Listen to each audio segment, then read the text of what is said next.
Hi, my name is Barb Nangle. I'm the founder of Higher Power Coaching and Consulting. I want to welcome you to my podcast, Fragmented to Whole, Life Lessons from 12-Step Recovery.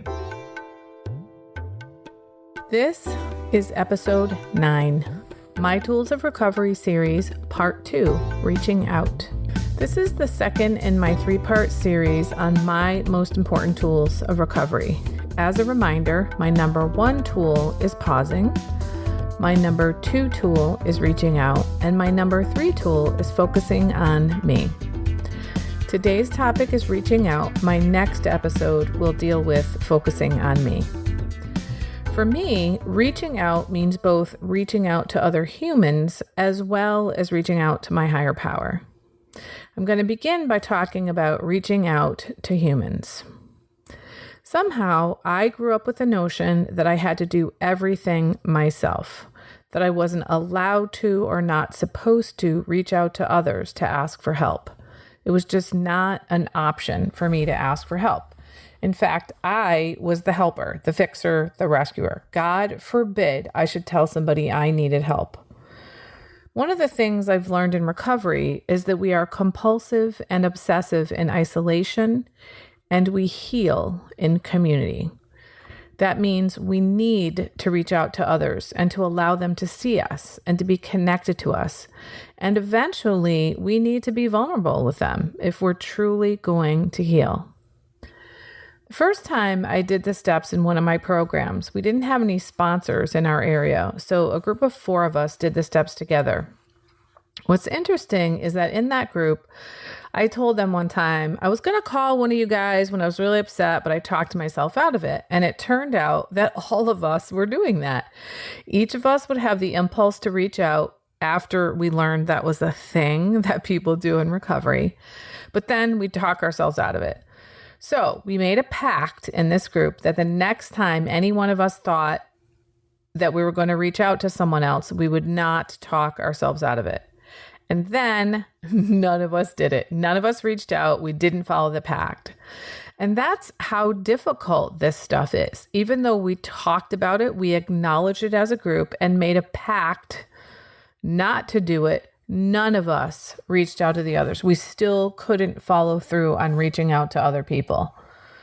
And then eventually we did start to reach out to each other one by one. For me, before I started reaching out to others, I'd always think, what are they going to do anyway? So let's say, for example, that I was crying. I'd think, what are they going to do? I learned so many things from reaching out for others. For one, help is awesome. I love help. I've always known that about giving help. I just didn't know that about getting help. And let me tell you, it is awesome. I learned that I don't actually have to know everything, and other people often have really good ideas. It's really good to get other people's perspectives. I've also learned that it's not weak to reach out to other people. And in fact, even if it was weak, being weak is okay. It doesn't mean that there's something wrong with me or that I'm inherently flawed or that I'm completely broken and unfixable or whatever other awful thing that I used to think. I've also really learned that I am not alone. In my case, none of this thinking was at the level of conscious thought. It was all below my consciousness. I actually think of it as subterranean, like below subconscious. I think that one of the things that everybody in recovery has in common, regardless of what we're in recovery for, is that we all isolate. We're really good at isolating. The thing is, we simply can't recover in isolation.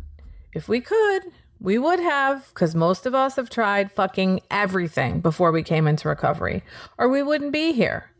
If we could have found a way to recover in isolation, we would have done it. So we do have to reach out to other people. We're responsible for reaching out to other people so we can let them in, so that we can let them know what we're going through. And we have to open our minds to the ideas, the compassion, and empathy of other people. I just can't say enough about how important it is to reach out to other people. 12-step recovery programs are we programs, not I programs.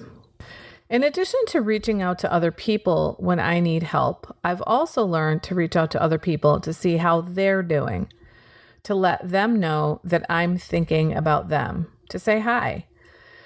If someone in a meeting is struggling, I might call them and say, hey, I heard you were struggling with XYZ issue and I had that same thing, so I hear you. I really identified with what you said. I'm with you, just so they know they're not alone. Another thing I learned about reaching out to other people is this. If I am stuck in my own head and cannot get out of my own shit, then I pick up the phone and I call someone else and I ask how they are. What this does, it gets me out of my own head, and sometimes that's what I really need. I was taught that you don't just pick up the phone and call one person to do this. You pick up the phone and call 3 people. And I don't mean 3 people that you get their voicemail and you leave them a message. I mean 3 people that you actually connect to and have a conversation with. And I was also taught that if the person says, I'm fine, how are you?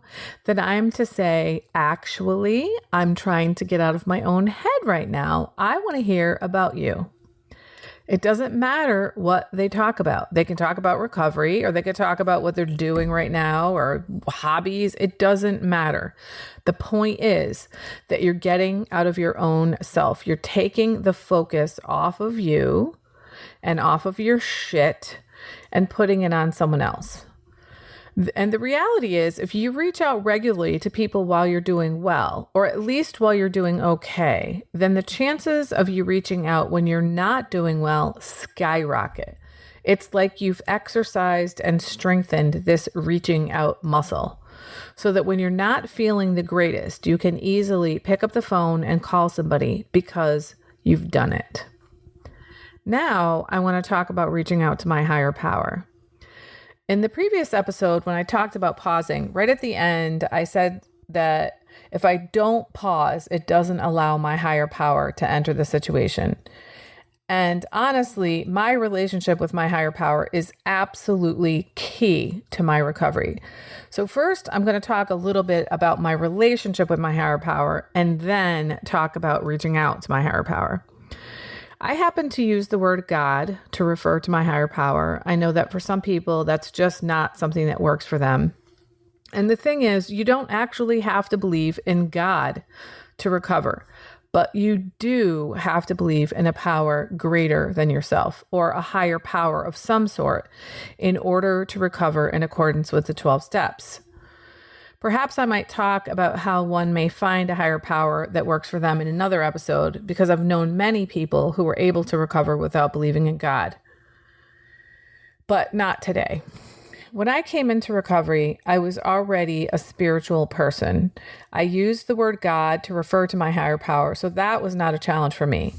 Side note, years ago, when I first became a spiritual person, which was around the age of 35, I could not use the word God because the connotation of God being some white man up in the clouds just didn't work for me. I couldn't conceive of God as having gender. Like clouds don't have gender, mountains don't have gender, so why would God? And I also couldn't identify with God being personified. I just couldn't wrap my mind around God being like a person. But over time, I've shed that baggage about the word and now use the word God because it's expedient. What I care about is my relationship with God, not what other people think about it. Because remember from my earlier episode, I care more what I think of me than what others think of me. So if someone really wants to know what I believe about God, then they can ask me and they can engage me in a conversation about that. Anyway, as a result of my recovery, my relationship with God has been utterly transformed. What I mean by that is that I use God now in ways that I never used God before. I turn my will and my life over to God multiple times a day.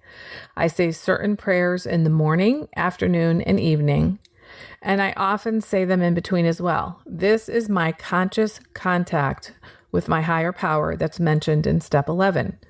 I'm continually turning my will and my life over to the care of God, asking God to show me his will for me and give me the power to carry that out.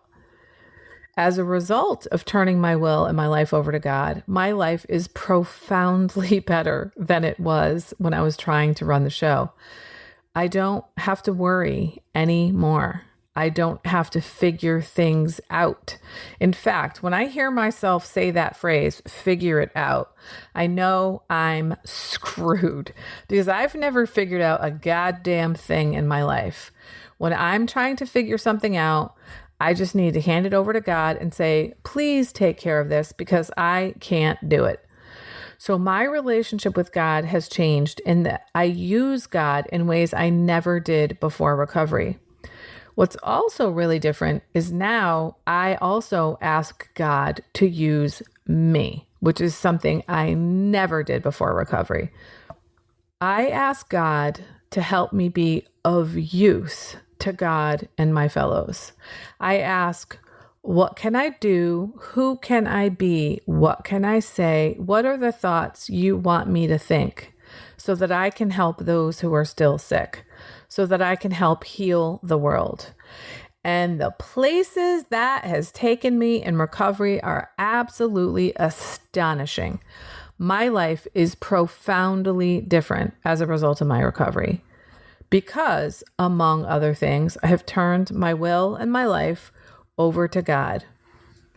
What this has done for me is built a relationship with God. I know they say that faith is belief without evidence, but at this point, my faith isn't belief without evidence. It's belief with evidence. I have so much evidence, day after day, year after year, of evidence of my higher power acting in my life and acting through me, in addition to the way I've seen higher power show up in the lives of my fellows.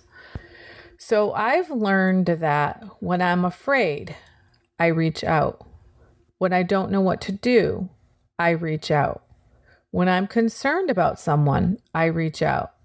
If I have a simple decision to make, I reach out. If I have a complex, important decision to make, I reach out. I really try to ask God to show me his will for me and give me the power to carry that out in so many situations. It's really amazing when I remember to do that. And that's the thing though, remembering. What helps me with remembering is that pause I talked about in my last episode. If I'm able to pause, then I can reach out to my higher power. But sometimes I'm not even capable of reaching out to my higher power, but I am capable of pausing. And I think because of my conscious contact with God multiple times a day, that sometimes my higher power just inserts himself in there anyway, even though I haven't asked, because I need it. And because I maintain my conscious contact very regularly throughout the day. So learning to reach out has been profoundly helpful in terms of my recovery. I'm not alone anymore. I used to feel alone a lot. In fact, it used to be that if anybody ever asked me what my greatest fear was, I always came up with being alone. But that kind of surprised me. I never really understood why that was the thought that came to mind, because I thought, I really like being alone a lot. In fact, I live alone and have lived alone for most of my adult life, and I fucking love it. Even though I'm an extrovert and I need people, I also need a lot of alone time. But there's a huge difference between being alone and feeling alone. And I don't ever feel alone anymore because I have humans that I'm genuinely, authentically connected to. And I have a higher power that I'm genuinely, authentically connected to. And I reach out. I wasn't reaching out before recovery, but now it's my number 2 most important tool of recovery. And if it's not already one of your tools of recovery, then perhaps you might want to give it a try. That's it for this episode. Tune in to the next episode in this series on my tools of recovery for my third most important tool of recovery, which is focusing on me. Thank you so much for listening. I sincerely hope this helps. That's it for today. Thank you for listening. Be sure to like and subscribe so you can get future episodes of my podcast.